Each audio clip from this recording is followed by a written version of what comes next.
We are going live. So yeah, my other glasses, these are non-reflective there. Then these are like the blue.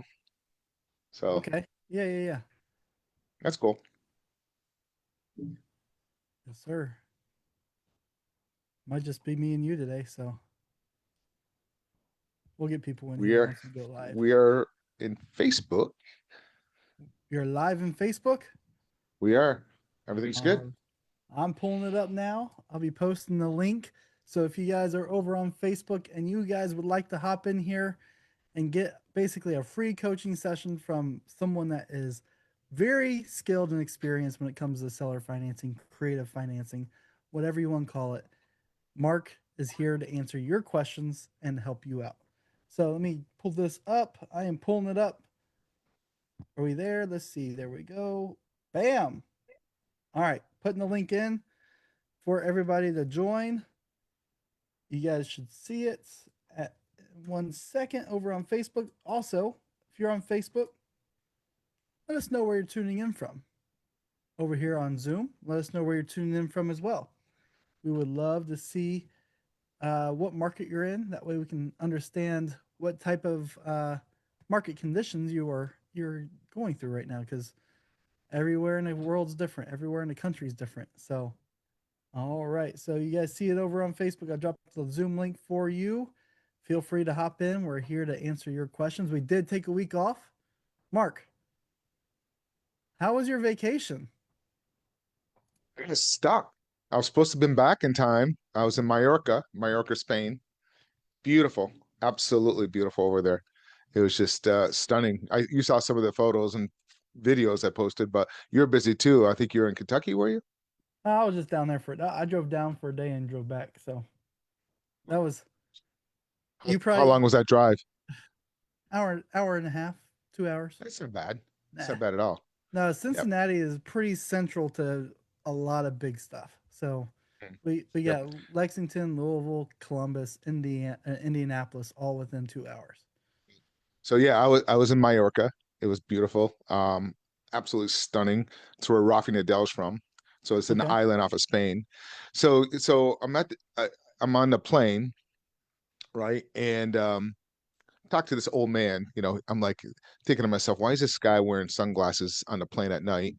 I did see him at the gate, and I saw like an employee with him for the airline. I'm like, all right, he's probably somebody, whatever, blew it off. So I talked to him briefly, jokingly. We're up in first class, and we just started talking briefly. He's like, "Arr, arr, arr." So afterwards, I get off, and I see him again going through like through customs in Spain. He's got no luggage, walking, and then my other half, she goes, "Did you see Michael Douglas on the plane?" I didn't even recognize I was him, and I was talking to him. He didn't. He looked old. I was shocked. Yeah, he is pretty old now. Oh my God. He actually, I looked it up. He bought a house over there in 1990 for 3.5 million. It's worth 35 million on 190 acres on the side of a cliff and vineyard and everything, but didn't even Yeah, I know that saw was him. that. You sent me Yeah. that. I was like, holy crap, that's a lot. It needs to be updated though. It definitely has that Spanish style. I don't know. I'm more modern, but and then Conway West was over there going around with his other girl. So it was beautiful. It's just I take my suitcase pretty much almost empty because I like buying the European clothes. They fit me better and they're so much cheaper. How much cheaper? A lot. Like for a nice pair of white linen pants, like $19. That type of cheap, really cheap, and We that don't type of wear stuff. And we then, don't wear white linen pants up here in Ohio. It's well, I'm in not. Boca Raton. You know how that is down here. Yep, I know what you mean. Awesome. So, anyways, let's talk some business. I know Lisa's in here. She was asking me. I've known Lisa for a little bit, and she's got a question. So whenever Matt, I'll let you kind of jump in first, and then we'll get Lisa in here and ask her a question. Yeah, for sure. Well, let's go ahead and cover what type of experience you have first. Just for people on Facebook, we know we've had a lot of new members join the Facebook group, and a lot of people don't know who you are. So let's go ahead and talk about who you are and what your experience is. So I started in May of 1995. So I just had my 30-year, crazy, 30 years I started. I That's was insane. born in So yeah, '93, so I did my first deal when I was 19, but I started when I was at the age of 24, 25. That's when I really started back in 19. So I've done thousands of transactions. I've done well over $500 million of real estate transactions throughout the years, doing all kinds of creative seller financing strategies. From subject to sandwich this option, agreement for deed, land contract, straight seller financing, novations, even ways of structuring deals that are creative where there's really no names. Just kind of listening to the seller, coming up with some solutions and structuring a creative deal. So it's a little bit about me, done the whole fix and flips. I have properties, rentals, got mobile home parks. My background again is real estate banking. So besides of knowing how to do these deals, you also have compliance that a lot of people aren't even aware of. That like when you're doing a creative seller financing deal, whenever there's like interest rate or terms, anything like that, you have all kinds of regulations, especially if you're putting a homestead buyer in there. You have the RESPA Act. It's part of the TIL, the Truth in Lending. Then you have Dodd-Frank, and then you have a SAFE Act, and then you have state regulations as well. So there's a lot of different regulations that you should always be aware of, so you're not viewed as a predatory. Because when you're structuring these deals, you're also considered a loan originator. So you got to keep that in mind because you're putting there. And believe it or not, but nobody's doing this when they're advertising properties. And I see everybody advertising properties in the seller financing group. When you're putting out there all those, your fees and all that stuff in there, you're technically supposed to even advertise the APR, but nobody's doing it. But it's been that way for several years. But anyways, that's a little bit about me. I'm here to um, help out, ask questions, and I'm glad we're back. So cool. for So I sure. appreciate it, Matt. No, of course. I have a couple. Does Lisa have a question? You said. I think she put it in the chat, but if she wants to Put jump in the chat. in, Yeah, if you can hop in and unmute yourself, Lisa, and talk, that'd be amazing. That way, it kind of helps with the. That way, we don't miss anything. Maybe we'll give you a second. Hey guys, can you hear me? Yes. we can. How I'm you at doing, I'm at Lisa? How you work. been? I'm at work, so I can't do a video chat No because problem. How you been? I work in the government system and they'll have a fit. So what's going on? You So, have a seller or somebody that passed away? yeah, that house that we were discussing for a long time, we were putting it in a trust, but I never got it finished. I just found out the owner had passed away, and I don't know what my options are now. I do have a power of attorney. I think it's a limited power of attorney on record. I think I sent that to you and showed it to you, but before, like I said, about a year or two ago. Um, anyway, I just don't know what my options are now because if I have any options since he's gone. So is there family members? Real quick, can we break down the whole Um, deal first? Like, just break down the whole deal. sure, Sure. I like sure. that. I bought it's a friend of mine and he put the house under his name. It was supposed to put my name on it, but he never did. Um, I've been living in the house and paying all the bills. We paid 200 for the house. Was modification done on the house? The ARV right now probably is a 365 or something like that. 350, 360 initial, some equity house. And I've been doing all the payments and everything on it for all these years.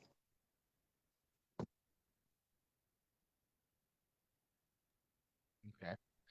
So do you have an agreement, any documentation? Um, I don't, I know we had power of attorney. Um, I know the realtor knew that I was going to be living in the house when he signed all the documents. I do have the escrow check, and I am on the bank, mortgage that making the payments. It's been coming I for a year. Okay. Putting a little bit in and out. Um, So, so so the bottom line from what I understand that you did an agreement with the seller, you've been paying on it for years. You were guys going to put it into a trust. he never did that. So his name is on record. Is that what I'm understanding? Yes, and my name's not on it at all. Okay. And does he have, when did he pass away? Do you know? But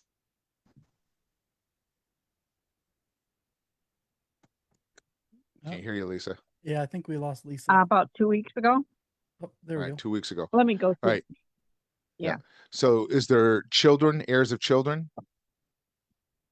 There is, and the daughter does not seem too happy. I Okay, guess he held them. So, sure. So what I would do is you're gonna have to get an attorney at this point. You okay. you don't have a lot of protection unless you have good paper trail. Um, you're gonna definitely have to get an attorney involved. It's gonna probably cost you a little bit, but you're on the urge of losing $150,000 of equity on that. So Yeah. you definitely need an attorney. Tell them and look for all the paper trails. Just follow the attorney's advice. That's really what you're gonna do. But that's why I always tell people you always want to get this stuff done quickly as possible. There's another gentleman that John that did the same thing, and the person's going through hospice, and he had to put his property like go quick as possible, put it in a trust, make sure you get it recorded, so you don't have any of that information.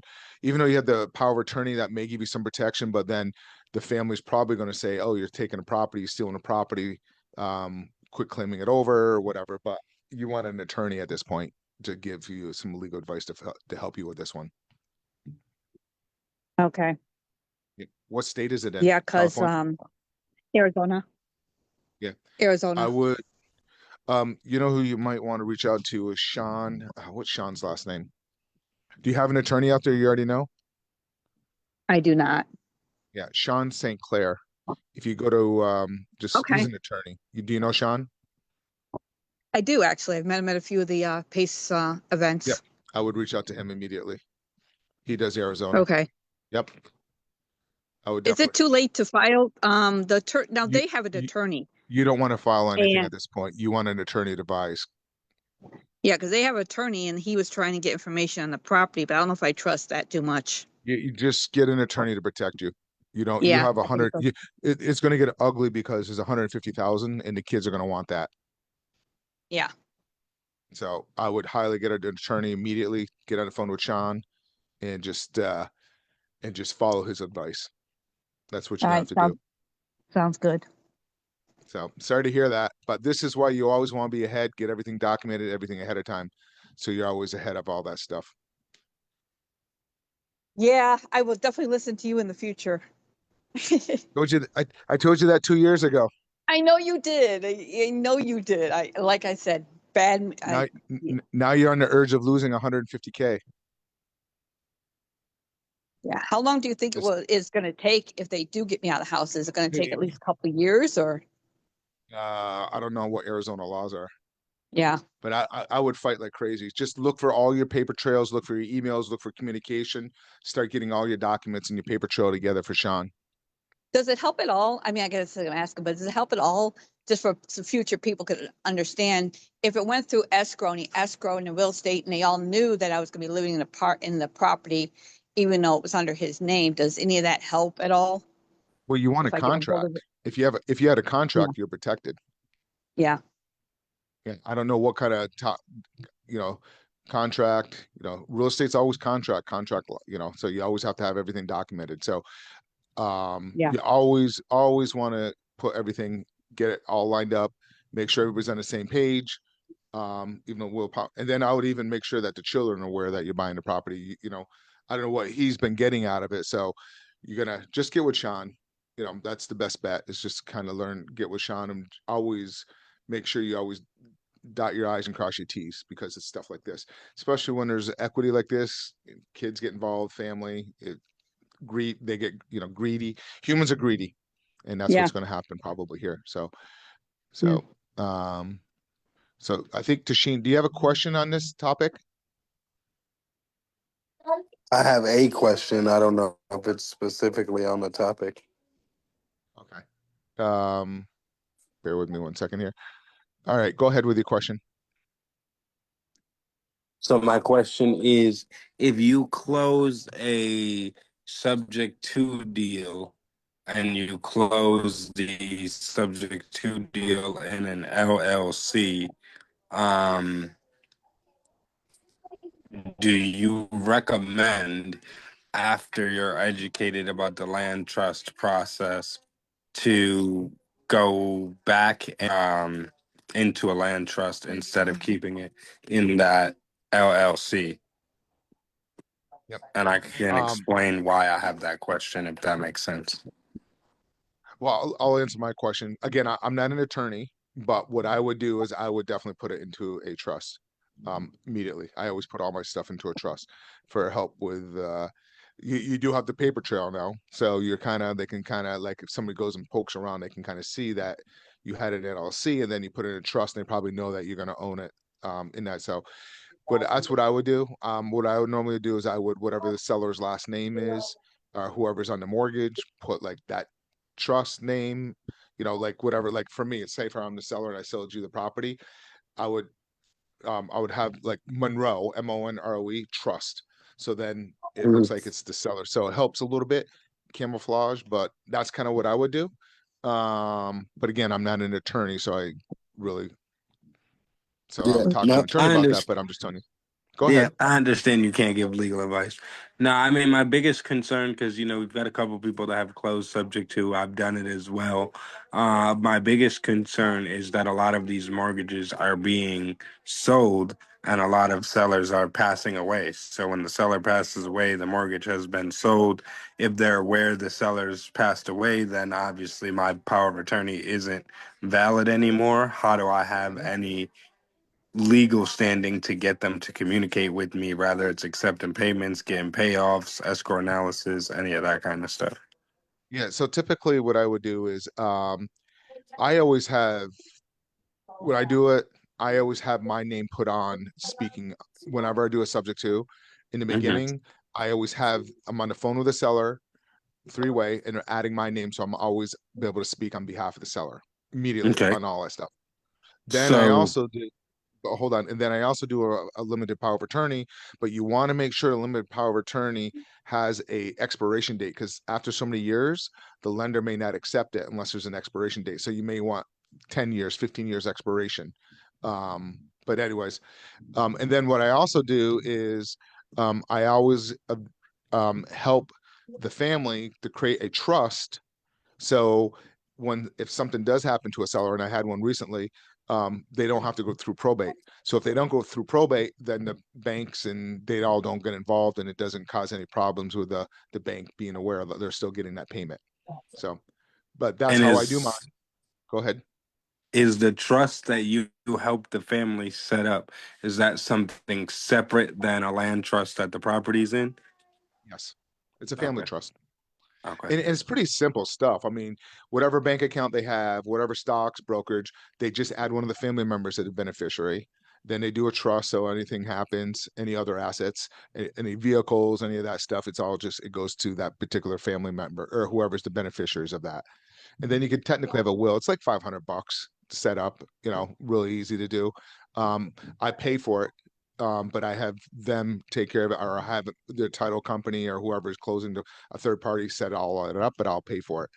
That's typically what I do. So let's say, for example, if there's equity and I'm paying them a mortgage, that mortgage is held into that trust. So if anything happens, that payment now goes to whoever the next beneficiary is. So it's a separate trust. So, and also, yeah, we call it a land trust, but don't use that terminology talking to people, land trust, because that's like, oh, we don't do land trust. It's a trust. You know what I mean? They Okay. don't they don't need to know what kind of trust it is. Okay. I'm that's how on my side. That again, that's how I do my stuff. But always, when you're doing it, you always want to upfront add yourself that you can speak on behalf of the seller. And usually, I always say, hey, I'm the property management or whatever. I'm friends of the family. I'm helping them, and I'm going to Yeah, be yep. taking. Third party authorization. Yeah, I just didn't know if those third parties carry over when they sell to a new They mortgage usually servicer. don't. They usually don't. Okay. So, so you may have to do it, and then that's why you have another like here. And then they said, hey, you know what? Go back to the previous lender. I was already authorized. That you can look me up in the system. I definitely appreciate that. Thank you. Cool. Yeah, you always want to be ahead of that. Cool. Good job. Awesome. All right. I'm going to drop a link in the chat real quick for everybody. So this link here actually allows you to schedule a call with us to see if Mark's mentorship is a great fit for you. Um, we actually have a few spots open where we're taking people on, and we want to get you guys started, whether it's your first seller financing deal or it's your 10th. We can help you scale one way or another. Or if you are an investor that has 5 to 10 properties and you are looking to get started in seller financing because you're tired of putting 20% down all the time, well, we got the solution for you typically. I mean, we'll help you find the right deals, how to talk to sellers, so on and so forth. We'll show you the way. We'll give you all the contracts, all the. I mean, Mark, there's the form for the trust and everything in there, right? Yeah. Yep. That's my admins, my VAs actually do all my stuff. A trust is actually easier to prepare than a purchase and sales contract, quite frankly. Okay. But that's pretty easy. But but this is fun. Who else got some questions? Let's bring some questions. I like all this good stuff. So, Yes. but Hey Mark, Matt, I know you have some questions. I got a question for you, Mark. How's it going? It's Barry. Barry, how you doing, man? Good, good. So I haven't done any deals, and I was just looking into subject two, and I downloaded PropStream, trying to find property owners through PropStream and cold calling them, but that's a strategy that hasn't worked. What would you say is the best strategy to find a motivated seller that'd be willing to do a creative financing? I love Zillow for sale by owners. Been sitting on the market for like 2 months, 45 to 2 months, Okay, and they're becoming they're a little bit motivated. I love those type of sellers. PropStream or I like Deal Machine, both of them, but I also like Tired Landlords. But it is you got to do a lot of calling. I like pulling tired landlords at people that have owned the property for 12, 15 years, non-owner occupied. It's all about that. Just and then even Facebook Marketplace, like that area, people trying to sell. And then um, and I also like to go into like rentals because sometimes people are trying to sell it and they can't sell it, so they have to switch it to a rental. got you. So what I always like to do is when you're calling sellers that you're not having luck, what's your opening? What are you saying to them?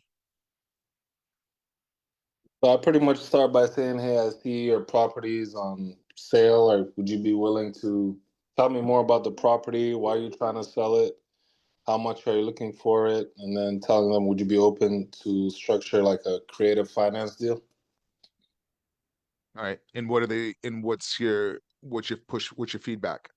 They say no, I haven't heard of it, and I just want the money now, pretty much. Okay. Because they're not aware of it. It's a scary. What is Right. that? So Hmm. what I like to do is I like to keep it simple and dumb it down. I like to say, hey, sell your property online. Again, why are you selling? Building a rapport, because when you're doing seller financing and when you're doing a creative seller financing strategy, and this is the number one approach. It doesn't matter how you structure how the numbers. The number one approach is you have to treat it like a marriage. You're going to be in a long-term contract commitment with these people. So think of it when you're meeting your significant other or your spouse or your boyfriend, whatever it is. The first time you're talking, you're meeting, you're getting to know each other. So 80% of that phone call is just really digging down, getting to know them.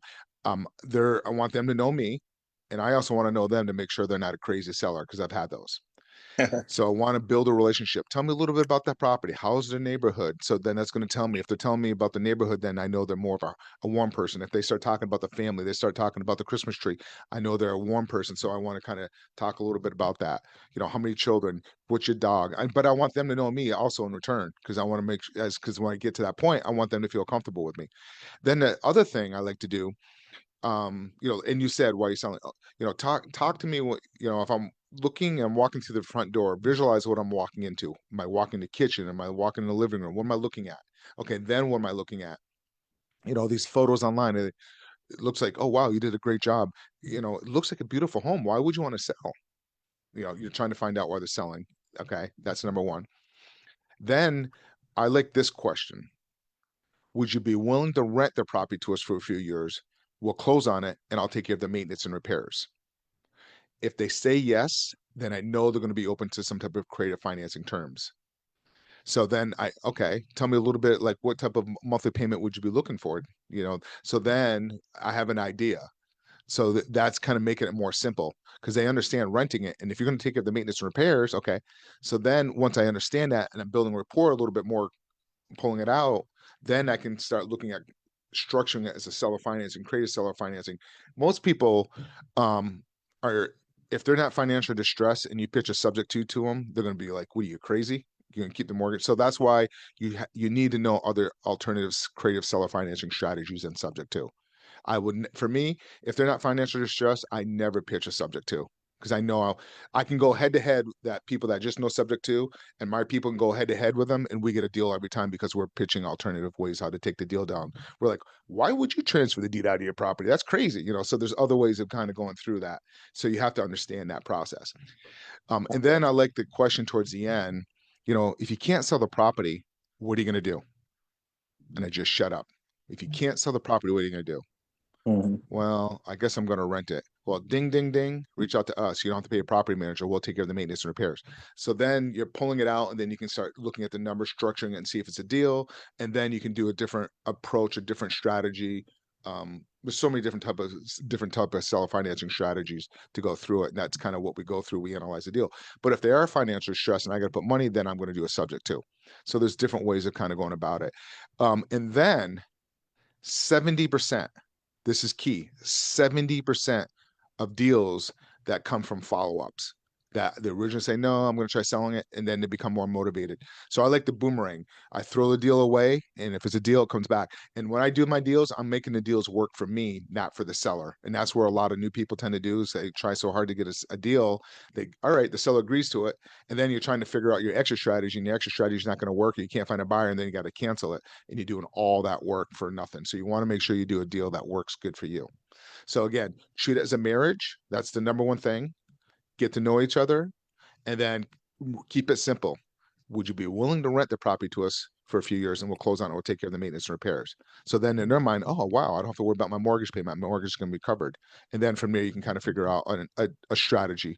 If you only know subject to and you're pitching that, your buyer pool is going to be very limited. You need to have other tools. And the way I look at it is having a tool belt. Depending on the seller's needs, that would determine on the tool, and that tool is a strategy. Like sandwich lease option, that's another strategy. So there's several different type of ones out there. Cool. Okay. Thank you. Did I I answer? appreciate the descriptive response. Yeah, it just makes it easier. But practice on for sale by owners. I also have bird dogs. I don't know if you heard Bird that before, but I dogs? built up. No. Yeah. Do you know what a bird dog is? No, I don't. It's a referral source. Okay. I have over 600 of them that refer me deals. For example, trashmen. They know the Mhm. neighborhood. They know what homes are sitting empty or people moving out. Landscapers, snowplow removers, Uber drivers, landscapers, UPS drivers, Amazon drivers. Mhm. Um, yeah, people out there in the neighborhood. I get my home run deals from hospice nurses. Do you know what hospice is? Yeah. Yep. Hospice nurses. Okay. Yeah. So I have a lot of different referrals.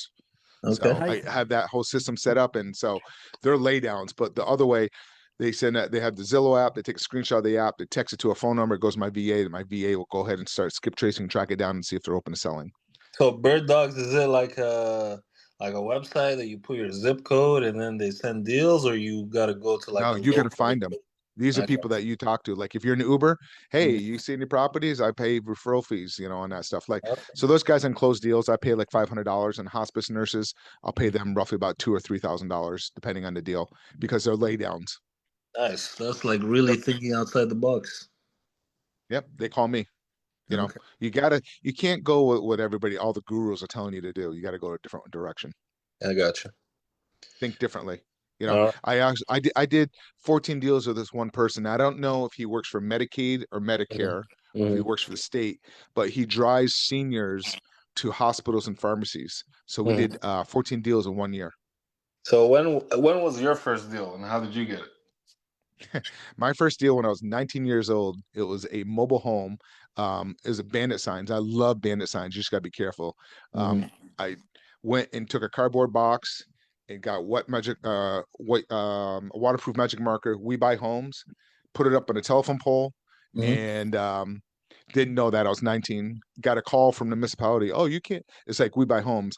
You're not supposed to put this up there. I'm like, I didn't know. 19 years old. I didn't know. So I was taking them down. This guy called me up. He goes, "Hey, I got this mobile home for sale. It's worth 21,000. Give me 18." I'm like, "I'm not interested in a mobile home." Calls me Mhm. back a week later. Goes, "Give me 15,000." I go, "I'm not interested in a mobile home." Calls me back another week. He goes, "Give me 12,000. It's worth 21,000." I'm like, "Well, do you own the land?" He goes, "No, I don't own the land." I go, "I told you I'm not interested." A month goes by. He calls me back. He goes, "Give me 6,000. It's worth 21." Now I know it's a deal. I go, "Why do you have to sell it?" He goes, "I don't live in it. Got lot rent due. I'm sick of throwing money at this thing." I go, "I told you I'm not interested in a mobile home, but this is what I'll do. I'll give you $3,000." He goes, "Oh, give me 4,000." I said, "I'm not interested. I'm not interested." He said, "All right, I'll take the 3,000." So then this was back before we really had the internet. So I said, "All right, I have to go get a contract at the office supply store and then we'll do an inspection." So I hung up the phone, place an ad in the paper, mobile home for sale, owner financing for $25,000 with $3,000 down. This one lady called me up. Her and her husband went out there. They looked at it. They gave me the $3,000. I took that $3,000, gave it to the seller. I created a note for 7 years. The difference, and that was my car payment, insurance payment for 7 years. That was my first deal at 19. So, That's awesome. That's awesome. yep. But then I went many years. Then I didn't get back into it till I was 25 because I got stuck into the corporate world for a while. And then I like, you know what? Corporate world's cool, but it's not going to make me the money that I need for the freedom. Absolutely not. Cool. Well, thanks for joining us.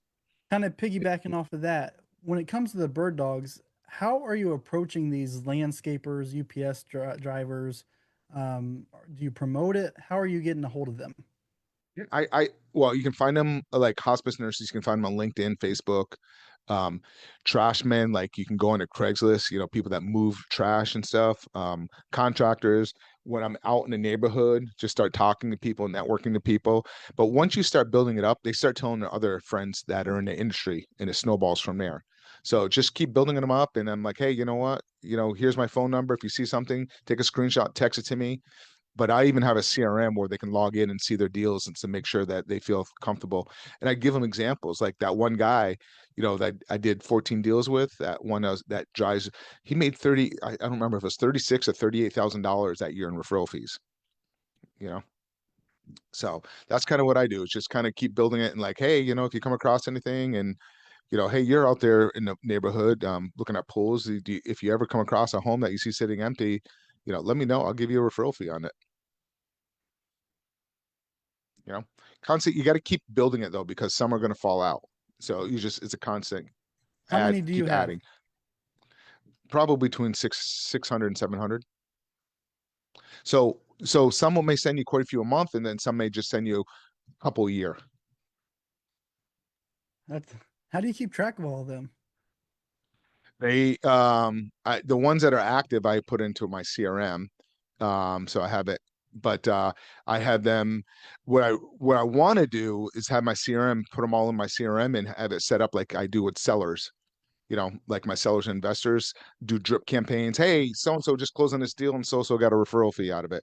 That's what I want to do, but I haven't gotten to that point yet. But does that make sense? Have your CRM set up and send out like your bird dogs a text message or an email, and hey, you know what?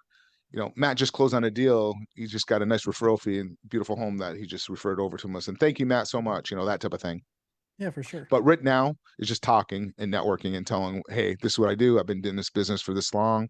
You know, done over $500 million of real estate transactions in my history, 30 years in this, and you know, so it's just all about networking. You gotta. That's why we're all here. You networking and learn from each other, and you just kind of grow. Okay. Okay. Wow, that's crazy. You built that whole system. I mean, I guess you have 30 years of experience, so Yeah. Well, they text it and it goes. They take a screenshot and they text it and it goes just straight to my VAs, the phone number, and then my VAs will take it and run with it. And we give feedback. Hey, thanks so much. We received. and we give feedback so they know that they're in a loop, because you have to keep them in a loop. If you don't keep them in a loop, then they're just not going to keep sending you deals. Right. That makes sense. Makes sense. All right. Awesome. So if I'm looking to get started and like I have a couple properties, what do I need to do?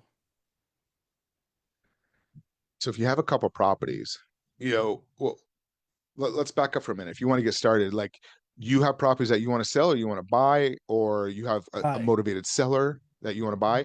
So, when you start out, give yourself, first of all, realistic expectations and goals. Some of these guys, like, I'm going to come in, I'm going to do 10 deals my first. Realistically, it's two to three, maybe 4 deals your first year, because it does take a couple months to really get into it and really educate yourself. And you don't want to get stuck into that white shiny object syndrome.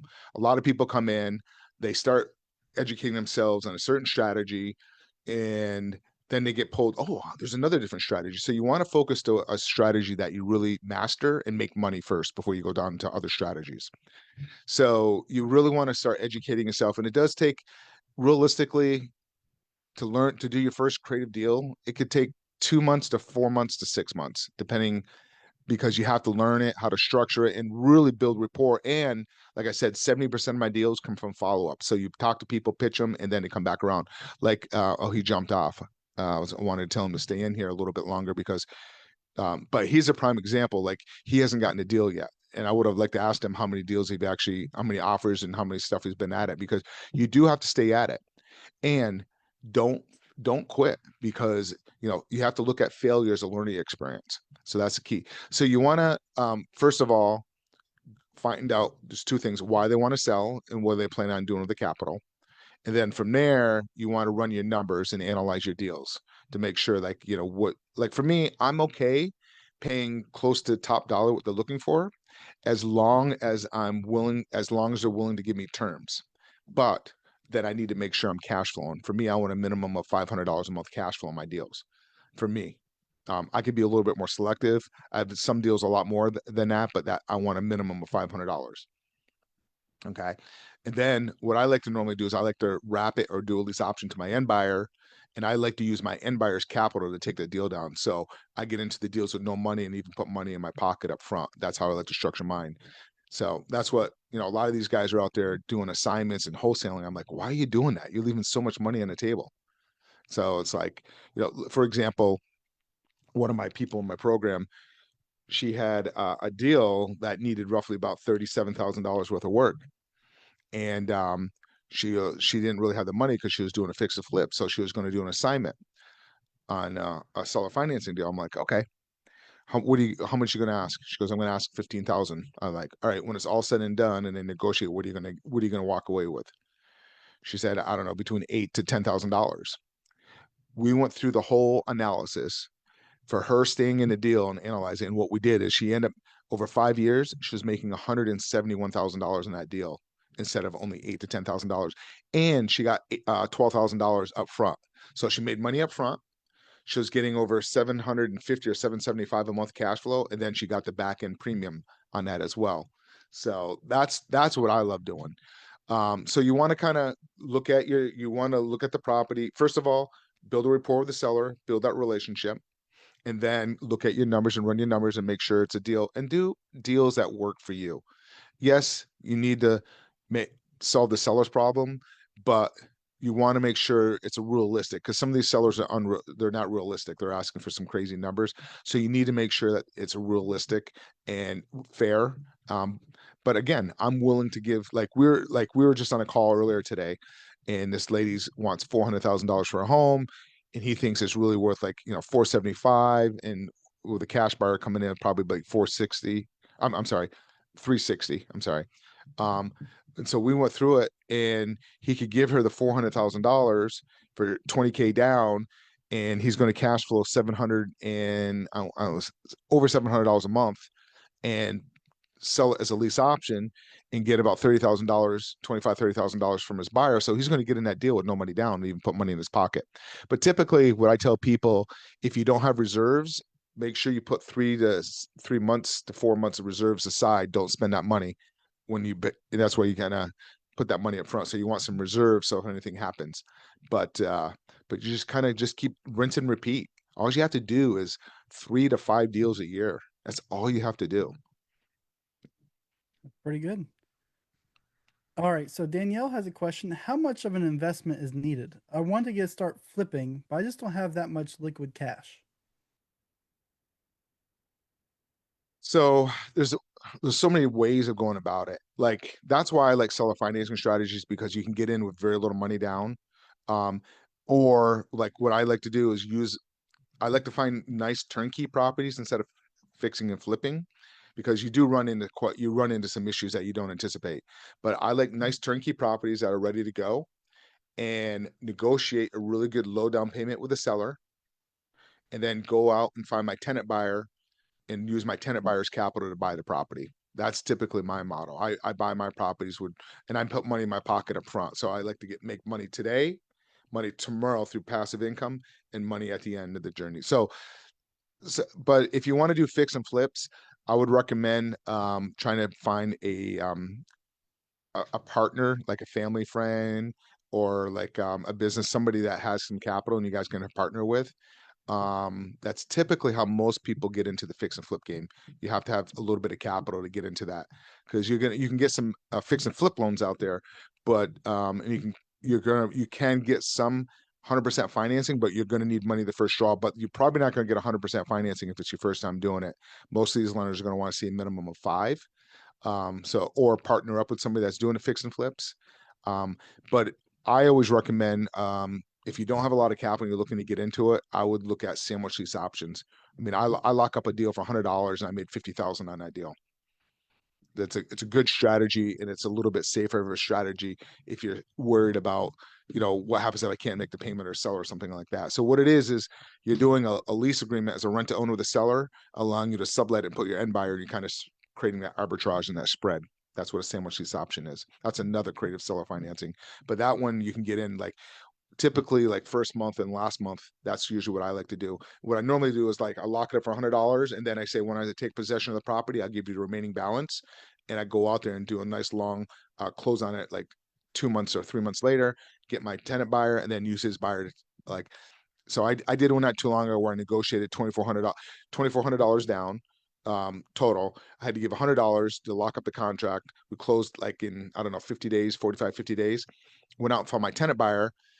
He gave me 11,000. So at 11,000, I turned around and gave my tenant buyer the remaining balance 2,300, and I made that $8,000 up front. I did put some money a little bit aside, and then I cash flowed about on that particular one about $350 a month. It wasn't a whole lot, and then I had a nice spread in the back end, and that was a 30-month contract. Cool. Awesome. Yep. She said thank you. Awesome. All right. Real quick, guys. Again, I just want to throw this out there again. If you guys would like to learn more of how you can do seller financing yourself, but you need some help. I mean, sometimes you get into something and you need to learn. Like Mark said, it takes a few months to really understand how to do it before you can get your first property or your second property or whatever, your first seller financing property. So it's important to dive in, find someone that can teach you, whether it's Mark or just somebody. Find somebody that's real. That's the biggest problem.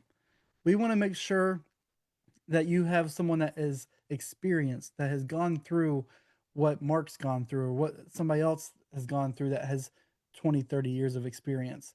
I mean, it's very rare to find someone that has 30 years of experience in this space that isn't charging 40, 50,000. Um, we charge nowhere near that. So you get a lot of gurus out there, and I'm just saying, make sure you vet people, and that's just what we do. Like this call, we make sure that's a good fit for you. If we want to see if we can help you, go out and be successful in this field as well. So we want to make sure that you have the funds that you got to have some reserves, right?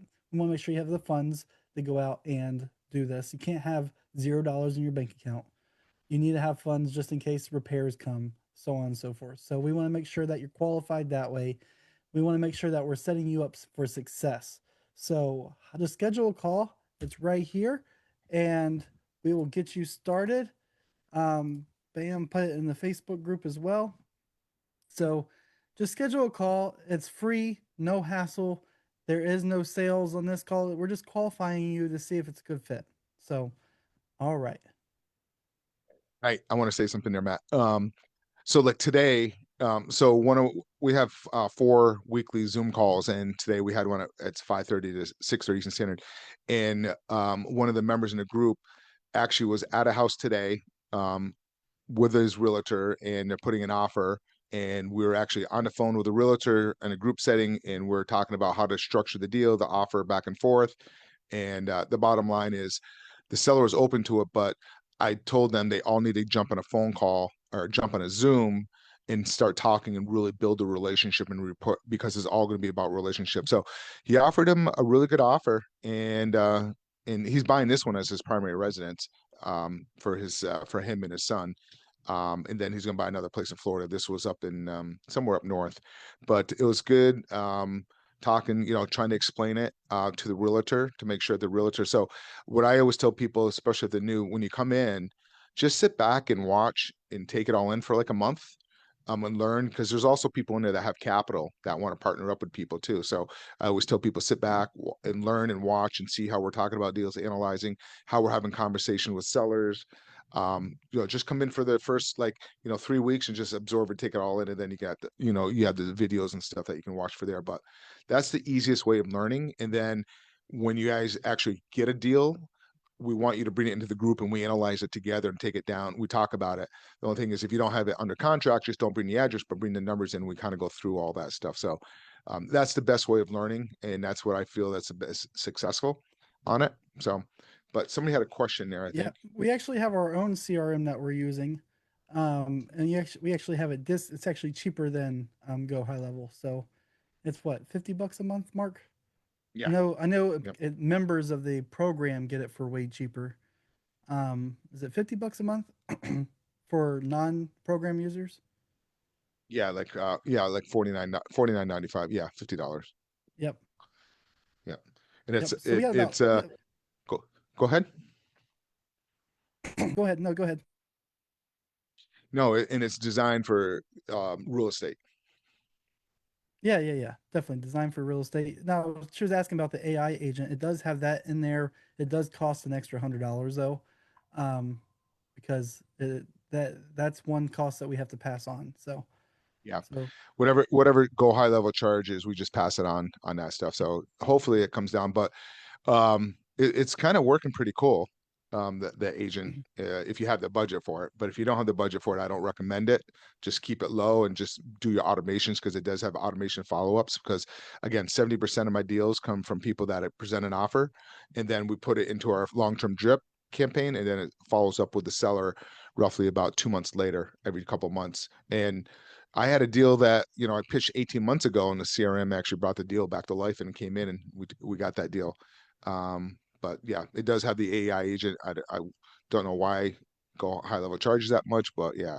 But if you can, the way I guess they look at it is, instead of using a VA, because I use VAs for that stuff, will save some time on that. So yeah, yep, for AI is sure. like an employee. Yep, there you go. We have about 100 active members in the group. Yeah. So I don't like to bring a lot of people on at once. I like to bring like 3 to 5 people at a time, type of thing, like over a month, because I want to make sure everybody's getting the proper attention. It's about everybody coming together and working together and helping out. I don't want a big community when people get lost. I mean, I've had people call me up from other groups and like, I don't know how to do this. I don't know how to do that, because I'm like, well, go back. You're paying all that money. You need the proper guidance. people get lost so quick. Yeah, and I get it, and that's why we like to kind of keep it tight and small, and people get better. You're getting a lot more, and you have a lot more where you get to ask your questions. When you have a lot of people in there, then you can't. It's hard for you to ask a lot of your questions, and we're answering them live. You're not just throwing them in. You can put it into the group, Facebook group, but I recommend jumping on the Zooms and asking your questions. Awesome. We got about 10 minutes left. Does anybody have any other questions about seller financing, creative financing, how you should get started, how we can help you, or what you need help with? You look at a deal real quick. We also talk about raising capital besides this stuff. Like one of my great tips I like telling people how to raise capital is, um, besides your local chamber of Congress, because there's a lot of business owners, is I don't know if anybody here been to a conference that's not real estate related or can be real estate related. Anybody ever been to a conference? Oh, there's William. Where do you find most of your deals? All right. But anyways, we'll answer William in a second. But so what I like to do is, anybody here ever been to a conference that's not real estate related? Gone to like a hotel conference? Matt, have you been to? How about you? I want to ask you. Have you been to a conference before? You're on mute. I'm going to ask you. Yeah, I've been to many. All right. So have you been to a conference where you had to spend a night? Yep, Okay. multiple. So where the conference is going on, you're inside doing all the conference, but when the conference is done, where does everybody tend to typically hang out? Either in the lobby or in the bar. Exactly. The lobby bar area. That's where the networking's done. So what I like to do is I like to go to events that are not real estate related, but high net worth individual events. So I'm in Boca Raton. So there was, a few years ago, there's a cardiac physician convention that was going on. And I was at the Ritz Carlton. I met a physician. I can't get into that conference, but guess where I went and hung out? At the lobby bar. Ended up raising $475,000. That's amazing. Yeah, you just start talking to them, networking. Oh, what do you do? Oh, what are you guys doing here? Oh, I do this, and they're talking. I do cardiac. Well, I'm in real estate, and if they say the word, oh God, I would love to get into real estate. I just don't have the time. Right? I'd love to get into real estate. Ding, ding, ding. Well, I work with people such as yourself, put their capital to work. So, anyways, I think, oh, there you go, construction conference. So, William, you kind of understand what I was just saying there. You go to a construction conference, but you at your conference here, William, did you guys hang out at the hotel lobby bar and network? Yep, somebody else said the same thing. So look for conferences like that have high net worth individuals. They're really, really good. All right. So William, where I get most of my deals, I built up bird dogs I was talking about before. Bird dogs are like referrals. I have like 600 people that refer me deals, like trashmen. They know the neighborhood, landscapers, snowplow movers, Amazon drivers, any pool people.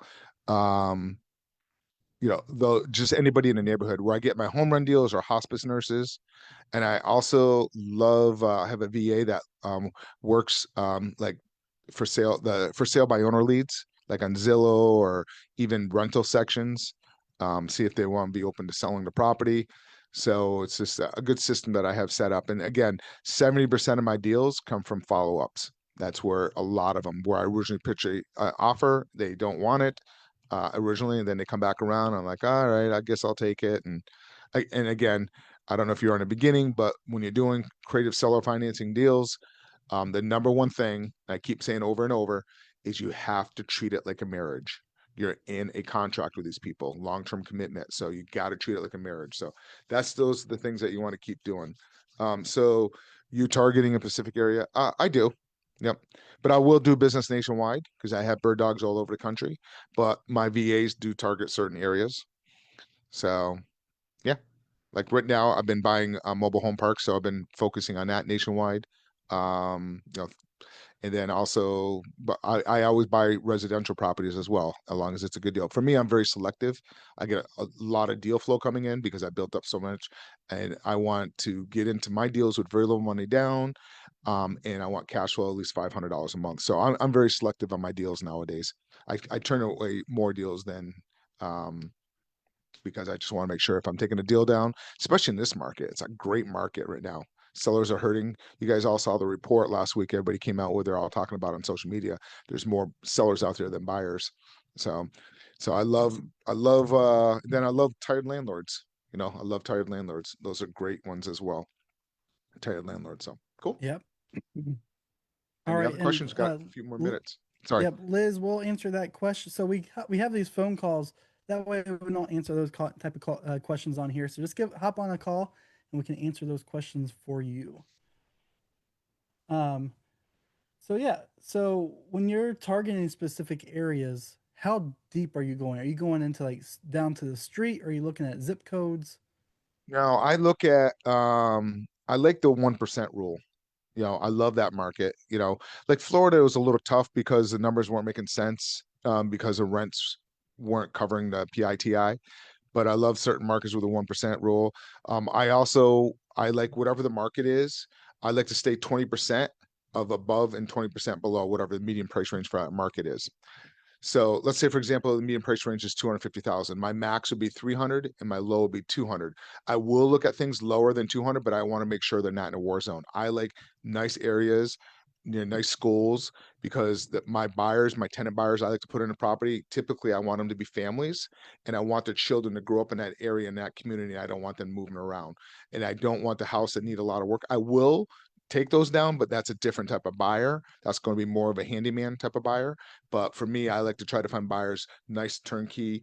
They don't have to be beautiful, but they want to be livable to live in, something that you would live in. Um, and uh, and the reason why I like to say 20% above or below, let's use that example. If it's 250,000, and you will get these deals, especially like let's say, for example, oh, there's a seller that's open to seller financing, but they want $475,000 and they're like ready to go. You'll be able to take that deal down. The problem you're going to run into, your buyer pool is going to be very slim and small. So the reason why the 20% median price range, that's where your main buyer pool and your tenants are going to be. It'll be easier for you to move that property. A lot of people will jump into it and start taking those deals. Oh, I got a deal. And the other thing is, I want to make sure my median population is 15, $20,000, 20,000. You'll get deals out in a rural area, but the problem is your buyer pool. You're going to have another issue trying to find your buyer. So the median price range and then also the population. You don't want to be out in the rural areas. Um, that type of situation. You're going to spend so much more time and energy trying to find your buyer than trying to find a seller, and then you're going to have to cancel your contract because you couldn't find a buyer. You don't want to take that deal down and have to start making payments, especially if it's like a $475,000 home and your mortgage payment's going to be high. You're going to eat through your cash quickly on that one. So that's kind of where I look for my type of buyers. Cool. Awesome. All right. What's William saying He's just on saying Facebook? awesome, thank you, and he's excited to learn more from this group. Welcome to the group. Yeah, we had a lot. We've been having a All lot of right. people. Oh, we got Keith that jumped down. How you doing, Keith? Oh, you're muted, Keith. You're on mute. I'm mute. I'm sorry. Um, yeah, I'm interested in seller financing. I love seller financing. It's like one of the best ways to buy real estate. So, so I, so I'm very, very interested in this program. Yeah, seller finance. I mean, that's how I started because I didn't have any money when I started, and that's how I did my first deal when I was 19. I grew up in Vermont in poverty, so I didn't have any money, so I knew I had to figure ways how to do it. So that's why I like seller financing. But you learn over the years, but and then you don't have to worry about like jumping through hoops on getting loans. Like today, we're actually analyzing a deal, and the loan was an FHA assumable, and technically he could go through the process, but then he's got to qualify and all that. So that's why we end up pitching a different type of seller financing strategy deal. So that's cool. So this was good stuff. Today was good. A lot of great answers, and we're always here to if you guys need any support. Cool. For sure. Awesome, guys.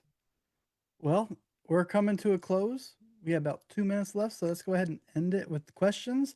If you guys would like to learn more about Mark's program, just schedule a call, see if it's a good fit for you. It's no hassle, no sales. Just schedule a call. I put the link there. Um, Pick a time that fits best for you. It'll be a Zoom call. We'll hop on and just ask you some questions to make sure that either you have the funds to get into finance or seller financing or just investing in general. We do not recommend having $0 in your bank account and getting started. Um, you can do it, yes, but it is extremely difficult and you can be put in some very tough spots. So we just want to make sure that you are financially qualified for investing, and we just like to make sure that your persona, your drive fits the right thing that we're looking for as well. We don't want just anybody. We want people that are committed to making changes in their life, in their families' lives, and then also they can help in the group as well because we want to make sure that you're a benefit to the group and other members that are already in the program. So Mark, any final words? No, just always just keep networking and always don't give up. And remember, if you're not failing, you're not learning. So that's where a lot of people quit. They fail and they give up. Don't fail, just keep going through it. And you look, just got to keep practicing from it. So failure is a learning experience. If you're not failing, you're not learning. So Lisa, good luck. Keep me posted how you make out on that deal of yours. And it was a pleasure meeting everybody. Thank you guys so much. Nice to meet everybody. We'll see you all later. Take care.